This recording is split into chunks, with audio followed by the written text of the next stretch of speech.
You know those funny looking goldfish with giant bulging eyeballs? Well, I've secretly wanted one since I was a kid, and recently I stumbled across some of the bug-eyed freaks in a pet store. At that moment, all rationality flew out the window. While the store clerk wasn't looking, I snatched one of the googly dudes, popped it in my mouth, and hightailed it out of there. In reality, I paid for the fish because, stealing is wrong. I hurried home with my new friend sloshing around in my pie hole, only to realize I had nowhere to put him. Nothing I had around the house was suitable. So I went out and got the biggest, most expensive tank I could afford. But among other problems, it was too shallow for a goldfish. However, I did have some glass that would be more suitable. Meatball's beautiful paludarium. I had put a lot of work into this particular project, so believe me when I say it wasn't an easy decision to dismantle it. Even Meatball was pretty upset and went to skulk in his cave. Nevertheless, I reluctantly dismantled Meatball's paludarium to make room for our new creature. But don't worry too much about Meatball. I'll restore the other tank and make him a new setup in a later video. Still, Meatball decided to give me the silent treatment. I knew I had to do something special for the little Steve Buscemi lookalike, so I got to sketching out some ideas.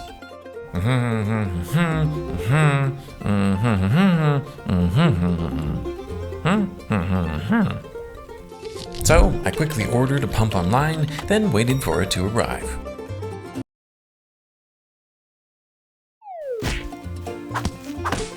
I eagerly opened up the package and found this tube and the pump made in...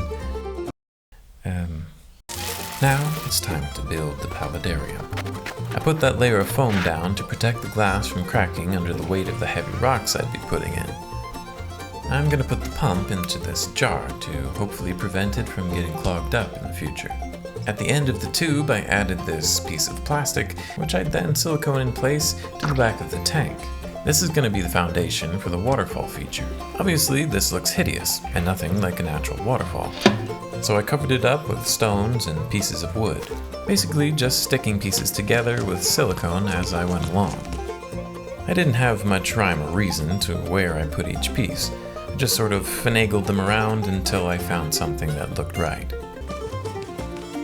Because I use so many different types of materials, it doesn't quite look cohesive, but that'll be remedied once I add plants later on.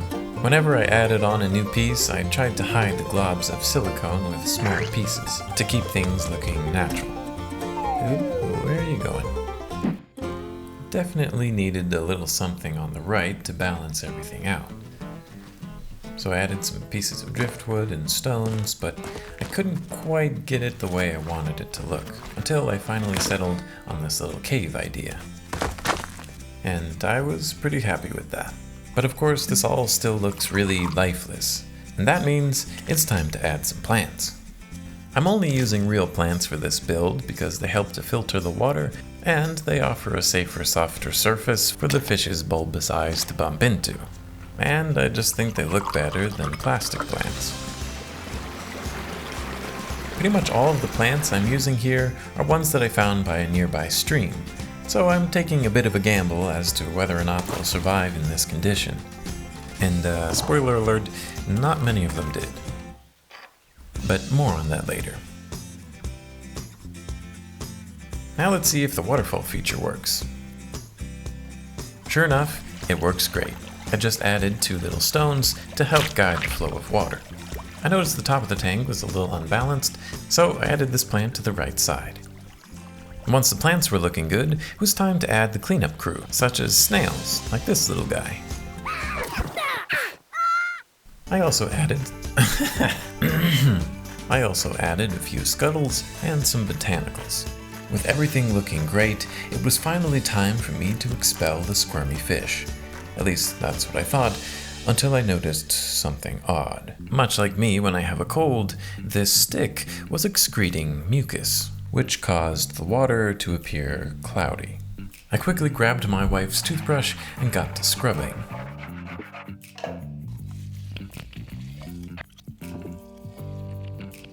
After a 90% water change, things were looking crystal clear. except some of the plants didn't appear to be doing well. So I used my mustache trimmers to prune the ailed limbs. And during that process, I noticed that this stick hiding the cord was covered in fuzzy mold. It seemed like things were dying and falling apart before they even had a chance to get started. But after a bit of work, I thought things were finally decent enough to add the fish. But in the time it took me to bend over to spit out the fish, many of the plants had withered and the snot was back. I removed those plants altogether, and after a feeble attempt to once again cleanse the booger log, I decided to remove that too, revealing a monstrous blight to the beauty of God's creation far snottier than the former. On top of that, bugs and mosquitoes were using my tank as a breeding ground, infesting my house with blood-sucking pests. It was a complete and utter disaster. I had to drain the tank completely, dying plants and all, and even the waterfall feature needed some repairs. But this wasn't gonna stop me. I went out and bought some proper underwater plants, unlike the other ones I had tried earlier. These are actually aquatic. This project has been a lot more complicated than I expected. It would have been a lot easier to just cut my losses and make some fish sticks, but I don't like fish sticks that much, and I'm far too persistent to give up that easily. I also bought an air pump to ensure the fish had plenty of oxygen in the water. I fed the tube behind the waterfall feature and into the cave. I also added a couple aquatic plants I found in the mountains. And now, with things finally looking great, I just added a chemical to prepare the water for the fish, and then it was finally time to set our little guy free into his new home. Just kidding. Look at the funny little guy enjoying his new place.